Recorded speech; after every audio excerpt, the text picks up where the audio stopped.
Towering above the old city of Heidelberg, surrounded by forest and the river Neckar below, stands one of Germany's most poetic landmarks, Heidelberg Castle. Its story begins in the early 13th century, when it was built as a fortress for the Counts Palatine, one of the most powerful noble families of the Holy Roman Empire. Over time, what began as a defensive stronghold became a magnificent Renaissance palace, a symbol of wealth, learning, and political power.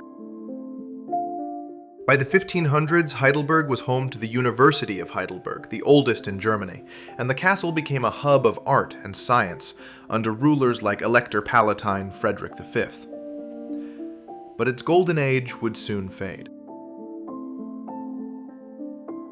In 1619, Frederick accepted the crown of Bohemia, sparking the 30 Years' War, one of Europe's deadliest conflicts. The castle was besieged, burned, and devastated by war. Then, in the late 1600s, it was destroyed again during the War of the Grand Alliance, when French troops under Louis XIV laid it to ruin. Lightning strikes in 1764 finished what war had started, setting the remaining structures ablaze. Instead of rebuilding, the people of Heidelberg left it as it was, a romantic ruin overlooking the city.